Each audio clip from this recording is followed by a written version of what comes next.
To what extent would you allow yourself to get provoked, get physical to the extent of incurring injury onto one another? Now, there's this video that's trending of two teenage adults who got involved in physical confrontation, and one thing led to the other. One of them pushed the other to the ground, that she hit herself so hard to the extent that she went off. Now, this brings us to cautioning parents and schools, especially schools, because this violence are getting so rampant in school these days. What are the responsibilities of school management in these issues? Where are they when all these things are happening? This will be the point of our discussion today. So before we go further, don't forget to like our page, drop your comments, also subscribe to our channel. For a very long time, there have been this issue of whether to allow school students to use phones or not, because this is becoming so normal for for students to be holding phones and being present while violence or even bullies are going on. All they care about is to get content. First of all, why are they with phones in school? So this will also be part of what we'll be discussing today with Barrister Zuleha. So, Sister Zuleha, what do you think about this video? Imagine, I don't know, have you watched the video? Yes. Okay. Yeah. So you can imagine the force at which that girl fell to the ground. And she went off. She probably lost her life. Yes. So what do you think? What is your take on that? When that video started to trend, just seeing the comments people were making about it in groups, I almost didn't want to open it. I was so scared of what it could be. And I also didn't realize that they were teenage girls, yes, that you will not expect to be so prone to violence. And so this is one incident too many. It's a disheartening scenario that we keep having these incidents, like you said, in schools, and people recording it, not even intervening to stop the fight, but just wanting to get content, prodding them on to keep fighting, encouraging them and even hailing whoever they feel is the stronger party. Yeah. It's one incident too many, and we need to put a stop to this in whatever capacity that we find ourselves. As parents, as the school authority, as elders, as the calm voice in the midst of chaos, we need to, because violence is never pretty. It's never. Violence is never nice. Whether between individuals or between countries or between families, violence is never okay. So it's something that we need to make it our mantra for everybody, that we don't encourage violence, we don't support violence. Yes. So as parents, we will need to start to talk to our children because it's trending now. So people will say that the only reason why we are becoming aware of it is because there are now phones and social that it has been happening.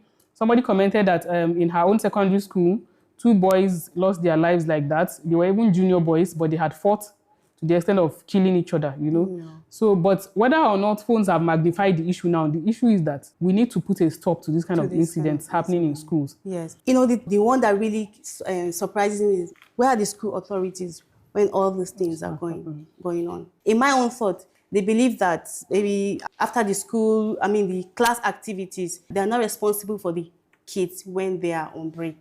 And which is not supposed to be so. There are still kids and who still need guidance. So the school authorities, I think they should do something about, trying to put guidance around them wherever they are, especially when there are gatherings. They should always put someone to be at surveillance this thing to them, so that they will, be able to watch what's the where around them, so that, especially with all the things you've been hearing in the net, in the news, conscious of these things, so that they will not be recurrence. It doesn't go well with every parents too. If you send your kids to school, you should be at peace that, okay, your kids should come home in one piece without injury. Imagine what the parents of those girls will be. Imagine the situation they will be right now, both the girl that fell, that hit the other girl to the ground, and the one that incurred, that even lost her life. So all those things it's a call to action to everybody. It's a call to action to every single person, to parents, to caution and teach their children, Yes. to shun violence, to eschew violence, no matter in what form it comes. When you're being provoked I also see peer pressure in this. For young Yeah. people, it's like you don't want to be a coward. You want to show that you have courage, that you have the mind and things like that. But we need to make them know that there's a difference between, bravery and being vicious, Be vicious. unnecessarily evil, yes.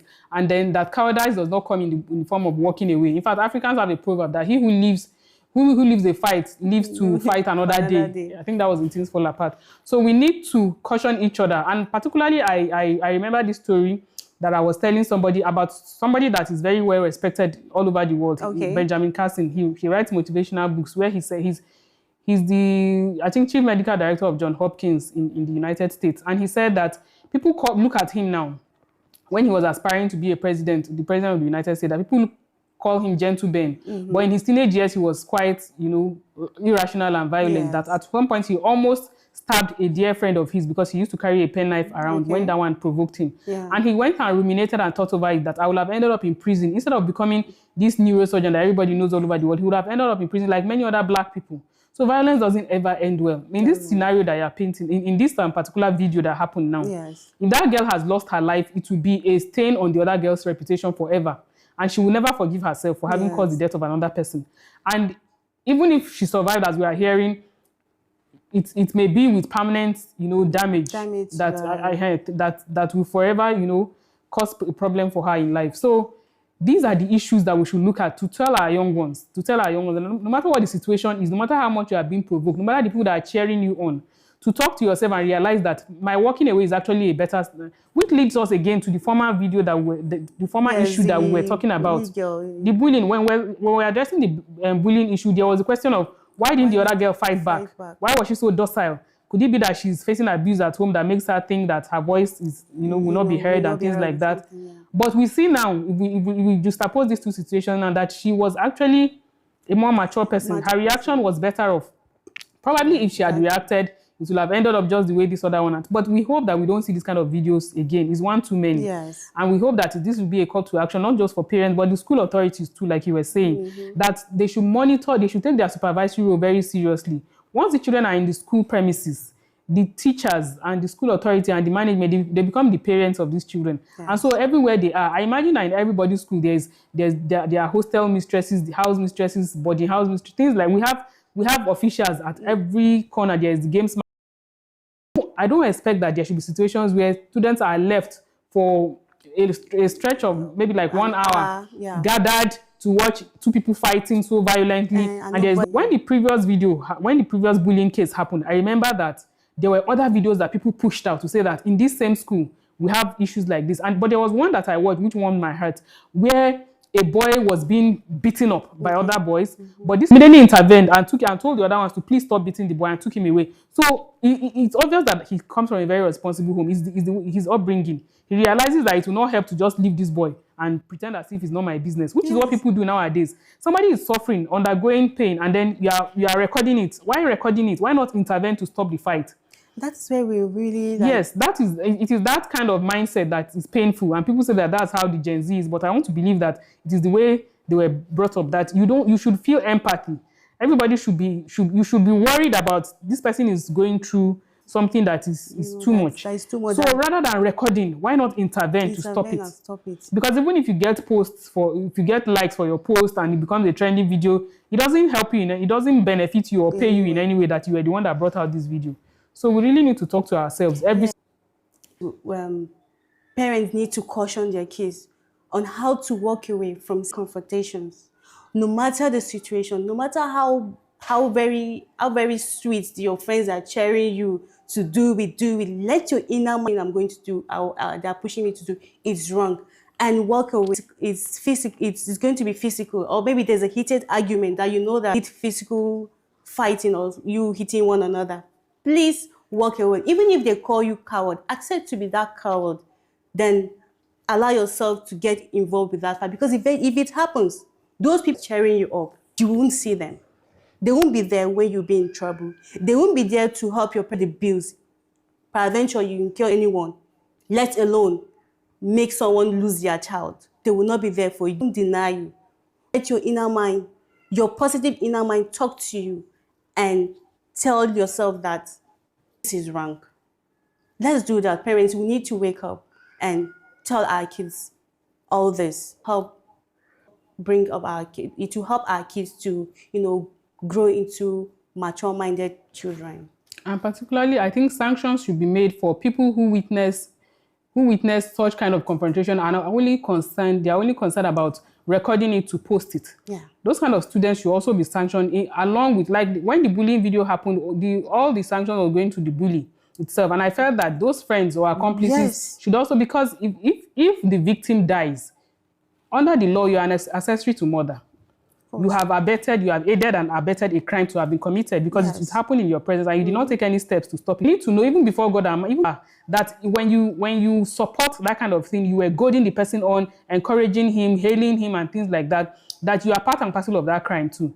So that it will serve as a deterrent to other people, that when this kind of thing is happening, your role as an onlooker is to try and stop it. It's to try and stop whatever it is that is going on, that you feel that, okay, this is going out of hand. I've heard of a school, even right here in Abuja, where a child was also killed like that because the senior boys that felt he was being disrespectful asked him to hold on to an iron wire or something, and he was electrocuted. Wow. But of course, to cover their tracks, it was a different story that was presented to, and the parents, just accepted it because they didn't want to push it further. Okay. But it might have ended in fact, every violent case that we've seen so far did not end on a good note for any of the parties. It never ends on a good note. The person may die. You may have to pay hospital bills.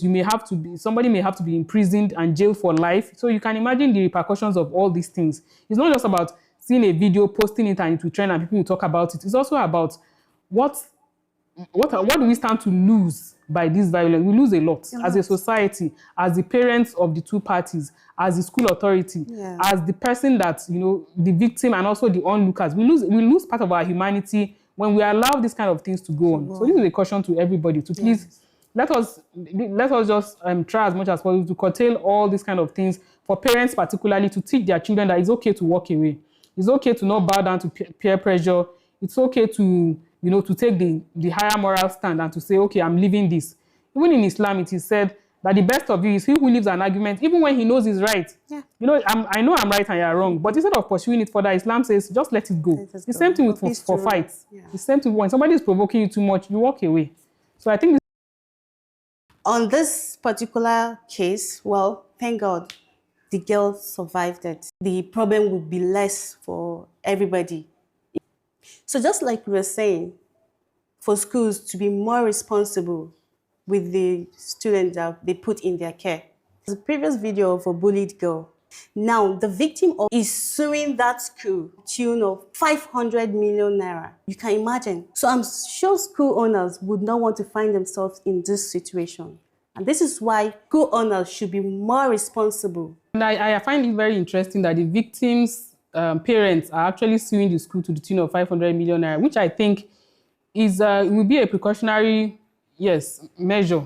It will make schools to now stand up to their supervisory rules and ensure that they cater well to, to taking care of the children and to avoid all the loopholes, because we saw many loopholes in the bullying video where it was said that where the incident had taken place did not have a CCTV camera as opposed to every other school that had it. So why was that lacuna? Why was that gap there? Yeah. And so in Nigeria, generally, crimes go unpunished because there is no penalty, because there are no sanctions against the people that perpetrate crimes. So if, in the context of this, those that committed the crime and those that are associated with the crime are sanctioned, it will go a long way in stopping these things, because we have all agreed that we don't want to, it's not palatable to be hearing all this kind of violence. These are children that are in school to learn. If they are not studying, they should not be beating up each other, fighting, bullying, or even causing the death of one another. So this, I think it's a very good one. Legally speaking, it's just the right step to take. Yes. If the parents are not the type that want things swept under the carpet and they really want justice for their child, that's the right way to go. And I think that onlookers should also be cautioned that they could be part of paying such kind of damages if it is found out that they actually encouraged what happened. They were the ones that made these two people to engage in that violence. And talking about schools, I think schools need to revisit, if at all they don't have guardian and counseling teachers or units in their schools, they need to find a way to put that, because even during our days, like we had Counselors. that really helped Talking to students. teenagers. Yes, talking to teenagers on things that they are to their avoid behavior. and their behavior. I don't know if schools still have that, but if they don't, I think this is the right time for them to, Have such units in their schools. It will help.